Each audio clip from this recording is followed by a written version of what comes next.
En este video seguimos examinando los registros del forense, un funcionario real. En la Edad Media, los investigadores a menudo solo contaban con el testimonio de los testigos, que generalmente era la víctima o el perpetrador del crimen, y es probable que ninguno diera una declaración justa y equilibrada. En los siglos XIII y XIV, cuando se hicieron estos registros, las personas aceptaban la evidencia circunstancial como un hecho. Los investigadores registraron tantos detalles como pudieron, anotando la hora, el lugar de la muerte, heridas en el cuerpo y quienes estuvieron presentes durante el incidente. A pesar de la rutina del trabajo de detective, era muy probable que si el culpable lograba escapar de la escena, desaparecería en el campo y tal vez nunca se le responsabilizaría. Volvamos ahora en el tiempo y descubramos algunas de las pobres almas que perdieron sus vidas en circunstancias inusuales, y algunos de los perpetradores que llevaron a cabo los sucios actos. La historia medieval es contada por los vencedores, como probablemente ya sepas.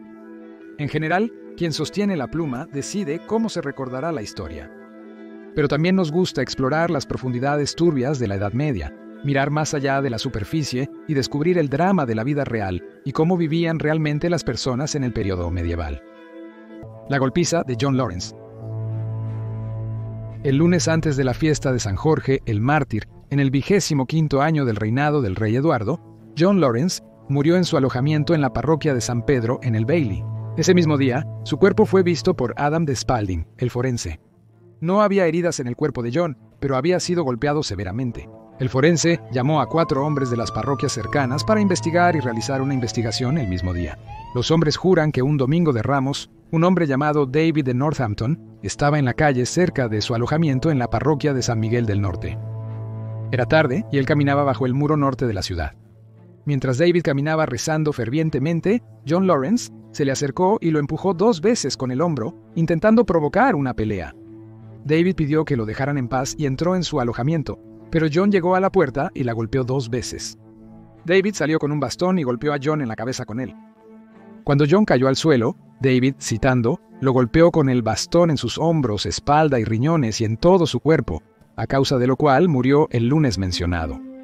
Porque vivió durante 15 días, pudo tener todos los derechos de la iglesia.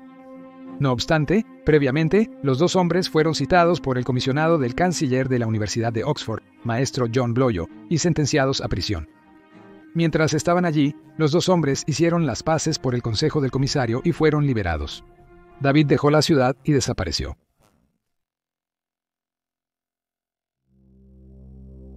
Un trabajo de hacha.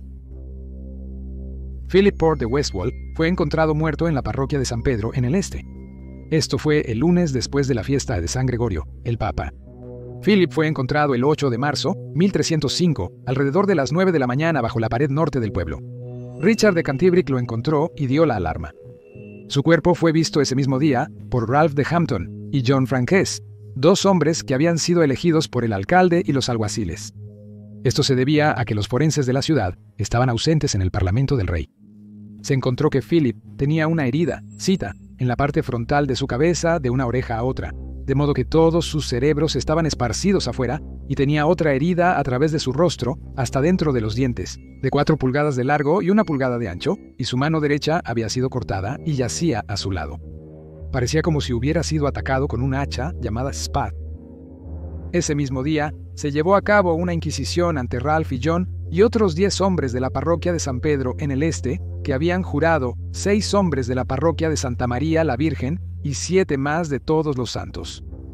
Todos los hombres juraron que John de Borden de Kilbold Street en Leicestershire fue a la casa de huéspedes de Philip tarde en el crepúsculo de la tarde del domingo anterior. Mientras Peter estaba en su cuarto, John le invitó a ir a una taberna a tomar una cerveza. Fueron allí juntos y tras unas copas John se marchó. Philip salió después del toque de queda y caminó a casa solo. Cuando él, citando, llegó a la esquina bajo el muro hacia Eastgate, 5 empleados desconocidos lo atacaron. Intentó huir, pero los hombres lo persiguieron, atraparon, hirieron y mataron. Luego huyeron de inmediato. Nadie sabía sus nombres ni su lugar de residencia. Sin embargo, están seguros de que John de Borden instigó el ataque y que por él los 5 empleados cometieron el asesinato. Richard de Canterbury, quien descubrió el cuerpo, se comprometió a comparecer ante los jueces en las próximas sesiones.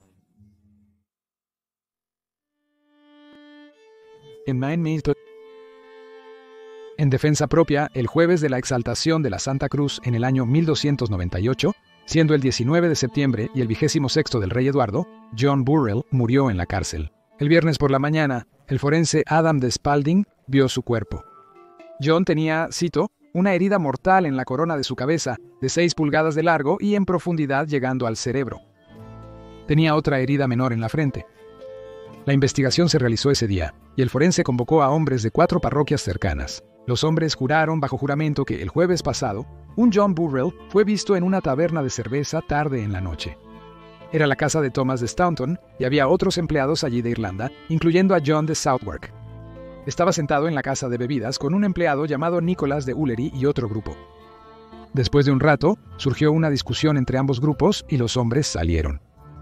Ya en la calle, John Burrell desenvainó su espada y atacó a Nicholas, quien huyó mientras gritaba pidiendo ayuda. John de Suffolk también huyó. John Burrell corrió tras ellos blandiendo su espada y quería matarlos. Nicholas se percató de que no tenía escapatoria, por lo que desenvainó su espada y luchó en defensa propia, consciente de que moriría si no lo hacía. Golpeó a John Burrell en la frente, aunque no fue una herida mortal. John regresó a él, citando con más violencia, rapidez y amargura que antes. Cuando estaba a punto de matar a Nicholas, lo cual habría sido fácil, John de Suffolk llegó con un hacha llamada Spad. Golpeó a John Burrell en la cabeza, causándole la muerte. Debido al alboroto que levantó Nicholas, llegó una multitud y agarró a los hombres. John Burrell murió allí. Después, Nicholas fue enviado a la cárcel en Oxford y John de Suffolk fue condenado por asesinato. Y debido a que era un empleado, fue enviado al obispo de Lincoln. Cada buena acción. Fue el 26 de junio de 1306 que Thomas de Weston murió a las 9 de la mañana. Era el 34º año de reinado del rey Eduardo y el sábado antes de la Natividad de San Juan Bautista. Thomas era el guardabosques para el abad de Osney y murió en Walton, en la granja del abad cerca de Oxford. El domingo siguiente por la mañana, el forense del rey en Oxford, John White, examinó su cuerpo. Thomas tenía 2 heridas de 4 pulgadas de longitud en la coronilla de su cabeza que llegaban hasta el hueso, pero no eran mortales. Tenía otra lesión en la espalda, en el lado derecho, cerca de la columna vertebral. Hecha con una pequeña flecha, era de 1 pulgada de ancho y lo había matado porque había atravesado el corazón. Se realizó una investigación inmediatamente ante el forense. Se juramentaron a 6 hombres para llevar a cabo la investigación del caserío de Vincy, 12 del caserío de Walton, 6 de la parroquia de St. Giles y otros 6 de la parroquia de Santo Tomás el Mártir. Los 30 hombres juraron que tarde en la noche, el jueves anterior, Thomas de Witten salió a vigilar los prados de sus señores cerca de Godstow. Solía hacer esto por si ocurría alguna travesura en ellos. Permaneció allí hasta la medianoche antes de volver a su alojamiento en la granja del abad. Cuando se acercaba a la aldea de Walton para llegar a su casa, 3 escribanos llamados Louis de Marchia, John de Peckford y Henry de Sutton, así como algunos otros, se acercaron, citando, portando espadas, arcos y flechas y otras armas. Asaltaron a Thomas y John de Peckford le golpeó en la cabeza. Thomas sabía que era probable que lo mataran, así que hizo el mayor esfuerzo para escapar de ellos y huyó. Mientras lo hacía, Louis le disparó en la espalda con su arco y flecha. Thomas recibió sus ritos de iglesia y falleció 1 hora después del ataque. Henry de Sutton estaba allí y no intentó detener el acto, aunque él mismo no agredió a Thomas. Louis, John de Peckford y Henry de Sutton debían ser mantenidos seguros y protegidos por los alguaciles hasta el arribo de los jueces del rey.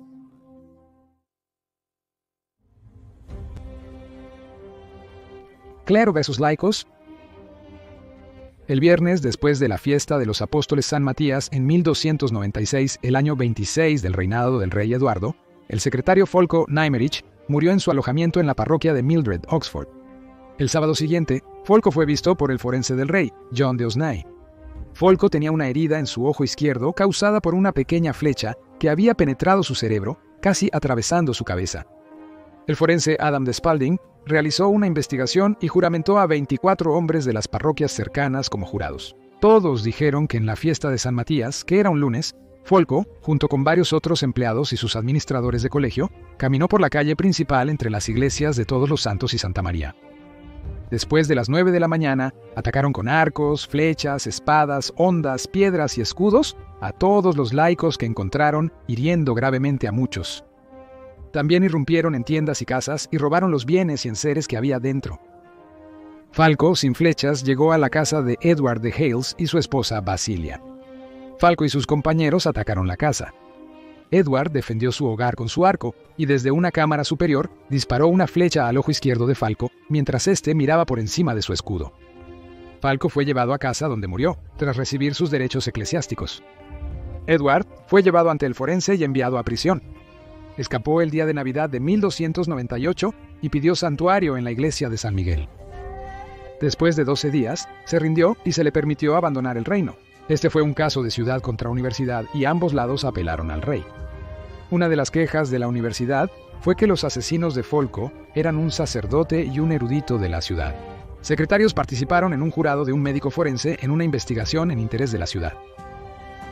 El médico forense no solo lidiaba con asesinatos, sino con cualquier muerte repentina o inusual, como suicidios o accidentes.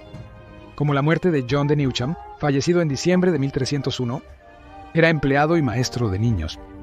John había subido a un sauce en las orillas del río Cherwell, cerca del puente Magdalen. Recolectaba ramitas para hacer un abedul y castigar a sus estudiantes. Cayó en el estanque de Temple Mill y se ahogó. Su esposa halló su cadáver al ir a buscarlo. Y luego estaba el pobre Robert de Honiton, quien subió a la torre de la iglesia de San Miguel en la víspera de Año Nuevo de 1300.